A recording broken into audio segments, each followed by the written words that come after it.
에베소서 1장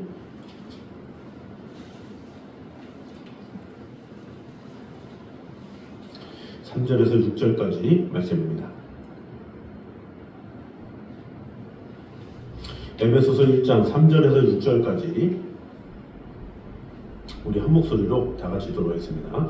찬송하리로다. 하나님 곧 우리 주 예수 그리스도의 아버지께서 그리스도 안에서 하늘에 속한 모든 신령한 복을 우리에게 주시되 곧 창세전에 그리스도 안에서 우리를 택하사 우리로 사랑 안에서 그 앞에 거룩하고 흠이 없게 하시려고 그 기쁘신 뜻으로 우리를 예정하사 예수 그리스도로 말미암아 자기의 아들들이 되게 하셨으니 이는 그가 사랑하시는 자 안에서 우리에게 거저 주시는 바 그의 은혜의 영광을 찬송하게 하려는 것이라. 아멘.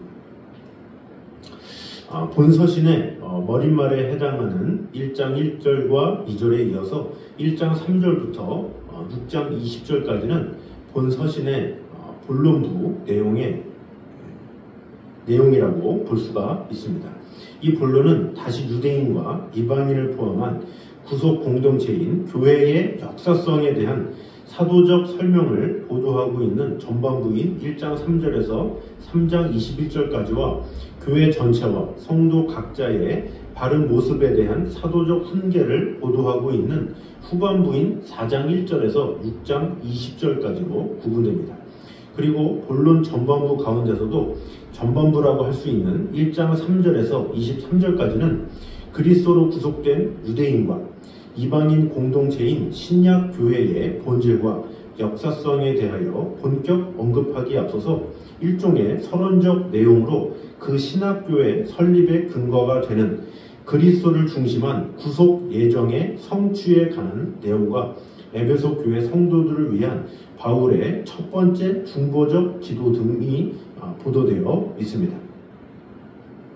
오늘 읽었던 이 본문은 이러한 1장 3절에서 23절까지의 전반부로서 그리스도 안에서의 성부 하나님의 구속 예정과 그리스도를 통한 성취 그리고 각 성도에 대한 성령의 구속촉과 적용을 순차적으로 설명하고 찬양한 내용을 보도하고 있습니다. 이런 본문은 결국 교회의 구성원인 성도 개인의 구원과 성도들의 유기적 공동체인 교회의 근원이 그리스도 안에서의 삼위 하나님의 구속 사역에 있음을 보여주고 있습니다. 그러면 오늘 이 초반부에 있는 그 내용들을 통해서 주시는 은혜를 보도록 하겠습니다. 먼저 그리스도만이 유일한 구원의 길이기에 타 종교를 진리로 인정할 수 없음을 보여주고 있습니다. 우리 3절을 보면 찬송하리로다. 하나님 곧 우리 주 예수 그리스도의 아버지께서 그리스도 안에서 하늘에 속한 모든 신령한 복을 우리에게 주시되 이렇게 말씀하고 있는데 이 신령한 복을 우리에게 주셨는데 어떻게 주셨느냐? 그리스도 안에서 이런 표현을 하고 있습니다. 이 그리스도 안에서라는 표현은 사도 바울이 매우 즐겨하는 신학적 표현으로 그의 서신서에 무려 160회 이상 나타나며 본서에서만도 36회 이상 나타납니다. 그렇다면 이렇게 사도 바울이 그리스도 안에서라는 표현을 즐겨 사용한 이유가 무엇이겠습니까? 그만큼 성도는 그리스도 예수를 벗어나서는 아무것도 생각할 수 없음을 반영하는 것입니다. 그 가운데서도 본문에서는 우리가 누리는 모든 복락이 오직 예수님을 통해서 온다는 것을 말하고 있습니다. 우리는 이러한 사도 바울의 가르침과 주장에 수긍이 갑니까? 누가 성도고 누가 그리스도인이겠습니까? 그저 성경만 들고 예배당에 왔다 갔다 한다고 해서 다 성도가 아닙니다. 세례를 받고 교회 교족부에 올렸다고 해서 그리스도인이 아닙니다. 바로 이것 곧 모든 복락이 그리스도 안에서 있음을 분명히 믿고 고백하는 자, 그들이 바로 성도요 그리스도인인 것입니다. 성경에 이렇게 말합니다. 골로새서 1장 19절에 보면 하나님 아버지께서 모든 충만으로 예수 안에 거하게 하셨다 이렇게 말씀하고 있습니다. 에베소서 1장 20절에 보면 하나님의 능력이 그리스도 안에서 역사하느니라 이렇게 가르치고 있습니다. 골로새서 2장 9절과 10절에 보면 그리스도 안에는 신성의 모든 충만이 육체로 거하시고 우리 역시 그리스도 안에서 충만하여졌다 이렇게 증거하고 있습니다. 또한 요한복음 14장 6절에 보면 예수님의 직접적인 증거, 내가 곧 길이요 진리요 생명이니 나로 말미암지 않고는 아버지께로 올 자가 없느니라 이렇게 말씀하고 계십니다. 또 요한복음 10장 1절에 보면 양의 문이 되신 당신 외에 다른 어떤 길을 제시하는 자는 다 절도요 강도라 이렇게 말씀하고 있습니다. 우리가 타종교와 대화할 수 없는 이유가 여기에 있습니다.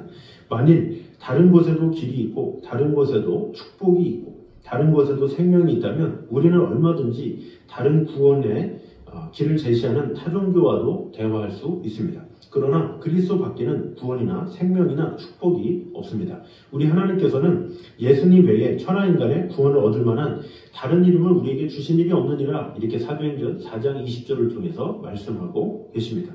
그러므로 우리는 모든 복락이 그리스도 안에 있음을 분명히 알고 믿어야 하고 또 확신해야 합니다. 그래서 주님만을 믿고 의지함으로 말미암아 모든 구원과 모든 은총이 오직 예수 그리스도로만 오게 됨을 꼭 기억함으로 말미암아 주 안에서 참된 복락과 은총을 누리는 저와 여러분 되시기를 주님의 이름으로 축원합니다. 두 번째는 그리스도인들이 누리는 복락은 하늘에 속한 신령한 복임을 보여주고 있습니다. 3절 하반절에는 또 이렇게 말을 하고 있습니다. 그리스도 안에서 하늘에 속한 모든 신령한 복을 우리에게 주시되 이렇게 말씀하고 있습니다. 그것은 바로 그리스도 예수로 말미암아 달라진 복의 개념이죠. 이 복을 가리켜 사도 바울은 하늘에 속한 신령한 복이다 이렇게 말하고 있습니다. 이것은 하늘에 속한 복이라고 하든지 아니면 신령한 복이라고 하든지 두 가지 중에 하나의 표현만 사용하면 됩니다. 하지만 사도 바울이 이 두 가지 표현을 굳이 함께 사용한 것은 그만큼 소아시아 교회 성도들이 복에 대해 분명히 알기를 바랐음을 반영하는 강조적 표현이라고 볼 수가 있습니다. 하나님께서 예수님을 통해 우리에게 주시는 복은 하늘에 속한 신령한 복입니다. 이것을 뒤집어 말하면 예수님을 통해 우리에게 주어진 복은 땅에 속한 물질적인 복이 아니라는 것입니다. 하나님께서는 예수님을 통해 우리에게 약속하시고 주시기를 바라는 복은 물질적인 복이 아니라 바로 어떤 사도 바울이 말하는 것은 성경 어디에서도 물질을 죄악이나 타락, 더러움 등과 관련시켜서 말한 적도 없습니다. 예수님으로 말미암아 복의 개념이 완전히 달라졌음을 말하는 것도 아닙니다. 전혀 인간들이 생각하지 못한 하늘에 속한 신령한 것으로 복이 대체되었음을 말해주는 것이라고 볼 수가 있습니다. 우리가 복이라고 보면 보통 물질적인 것을 먼저 생각하는 경우가 많이 있습니다. 사업의 번창이나 몸의 건강이나 자녀들의 학업의 진전이나 어떤 좋은 회사에 입사하거나 승진하거나 장수하는 이런 것을 벗어나지 못하죠. 이것은 단순히 우리들만의 생각이 아니라 율법적인 축복관이기도 합니다.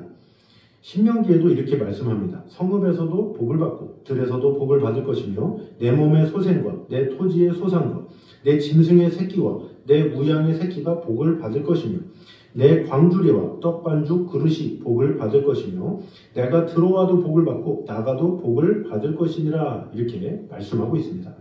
자연적 인간, 율법적 인간은 물질적이고 현세적인 것 이상의 것을 생각할 수가 없습니다. 지금도 믿지 않는 사람들이 그 이상의 것을 생각합니까? 그렇게 하지 못하죠. 그들은 어디에 매여 살고 있습니까? 바로 이 땅에 매여 살고 있습니다. 이 땅의 물질적인 것, 현세적인 것들입니다. 영원하지 못한 것들입니다. 죽음과 함께 이 땅에 놓아두고 떠날 것들, 잠시 머물다가 떠날 것을 그들은 붙잡고 살아가고 있습니다. 그런데 우리 하나님께서 예수님을 통해서 무엇을 주셨다고 말씀하고 있습니까? 바로 하늘의 것들을 주셨다라는 것입니다. 그것이 바로 신령한 것이다 이렇게 사도 바울이 주장하고 있습니다. 이것은 세상 사람들이 상상할 수 없는 것입니다. 물론 이것은 하나님께서 물질적인 것, 세상적인 것들을 주지 않으신다라는 말이 아니라 사도 바울이 말하는 것은 그것을 말하는 것이 아닙니다. 아무리 좋은 것을 손에 쥐고 있다 할지라도 그것보다 비교할 수 없는 더 좋은 것이 오면 어떻겠습니까? 손에 쥔 것에 연연하겠습니까? 아니면 그것을 내려놓고라도 그 복을 얻으려고 애를 쓰겠습니까? 바로 사도 바울은 그것을 지금 주장하고 있다라는 것입니다. 우리가 손에 쥔 것을 놓고 바라보고 기뻐하고 감격할 것을 우리 하나님께서 주셨다라는 말씀입니다. 누구를 통해서 주셨습니까? 바로 우리 주 예수 그리스도를 통해서 주셨다라는 것입니다. 이것을 달리 말하면 예수님을 통해 오는 우리는 하늘의 신령한 복을 바라보고 그것을 기뻐하며 그것을 소망하며 그것으로 인해 감격하는 것이 성도다라는 말씀입니다. 그러므로 우리는 이 말씀을 통해서 우리를 점검해 봐야 합니다. 우리가 정말 그리스도인이라면 어떤 일이 벌어져야 하겠습니까? 세상 사람이 이해할 수 없는 그런 일면이 우리에게 나타나야 합니다. 세상 사람들이 도저히 알 수 없고 받아들일 수 없는 그런 면이 우리에게 있어야 합니다.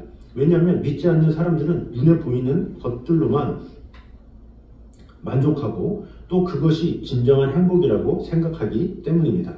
그러나 우리 진정한 믿음의 성도들은 그 이상의 것을 바라볼 수 있어야 된다는 거죠. 그 이상의 것이 바로 신령한 것이고 그 신령한 것이 바로 하늘에 속한 하늘로부터 말미암는 하나님께로만 줄 수 있는 그런 놀라운 복이다라는 것을 우리는 알아야 합니다. 그러므로 우리 모두가 하나님께로부터 말미암는 신령한 복, 그 놀라운 축복, 그 은혜를 온전히 누리기를 원하며 눈에 보이지 않는다 할지라도 귀에 들리지 않는다 할지라도 내게 만져지지 않는다 할지라도 하나님께서 내게 그 복을 주시면 나는 만족할 수 있습니다. 행복할 수 있습니다. 이런 마음을 가지고 우리 마음 가운데 세상이 이해할 수는 없지만 주님께서 주시는 신령한 복, 그 복을 통해서 진정한 만족과 행복을 누리는 저 여러분 되시기를 주님의 이름으로 축원합니다. 기도하겠습니다. 자녀 주님 감사합니다. 우리와 늘 언제나 함께 하시는 주님, 오직 그리스도만이 유일한 구원의 길이기에 타종교를 진리로 인정할 수 없음을 오늘 보게 되었습니다. 이는 저희로 마음의 위안을 받고 사랑 안에서 연합하여 원만한 이해의 모든 부요에 이르러 하나님의 비밀인 그리스도를 깨닫게 하려 함이라. 그 안에는 지혜와 지식의 모든 보화가 감추어 있느니라 말씀하고 있습니다. 오직 예수 안에 있는 신령한 복을 우리에게 허락하여 주심을 감사합니다. 주님께서 주시는 그 복락, 이 복락은 바로 하늘에 속한 신령한 복임을 오늘 보게 되었습니다. 주님께서 주시는 그 복락 가운데 세상 사람들이 누리지 못하는, 알지 못하는 그 기쁨과 평안이 우리 안에 가득 넘치게 하여 주셔서 어떤 상황에서도 우리가 세상에서 느끼는 그런 복으로 만족하지 아니하고 더 나아가 주님께서 주실 참된 축복과 그 은혜 가운데 가는 성도들 될 수 있도록 주님 함께하여 주시옵소서. 예수님의 이름으로 기도드립니다. 아멘. 이 시간에 심령이 가난한 자는 우리 같이 찬양하도록 하겠습니다.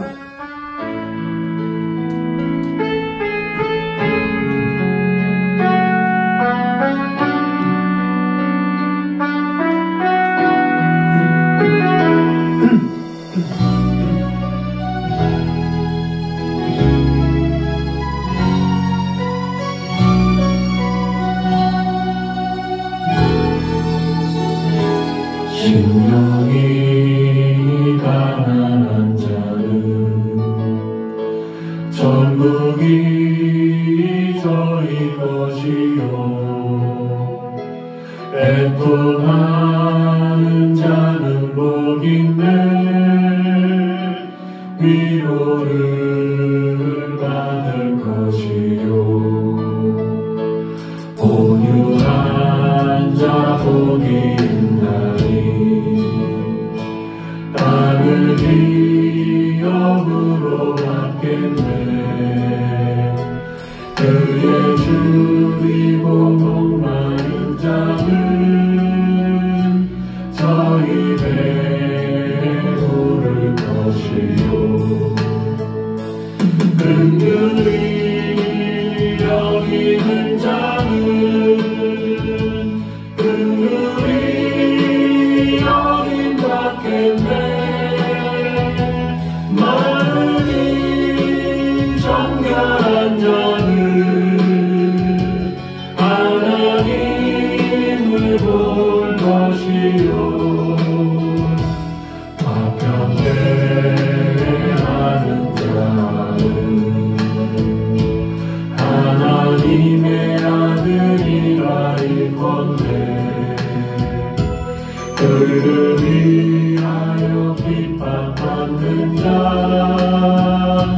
천국이 저희 것이라. 긍휼히 여기는 자는 긍휼히 여김 받겠네. 마음이 정결한 자는 하나님을 볼 것이요 화평케하는 자는 하나님의 아들이라 일컫네. 의를 위하여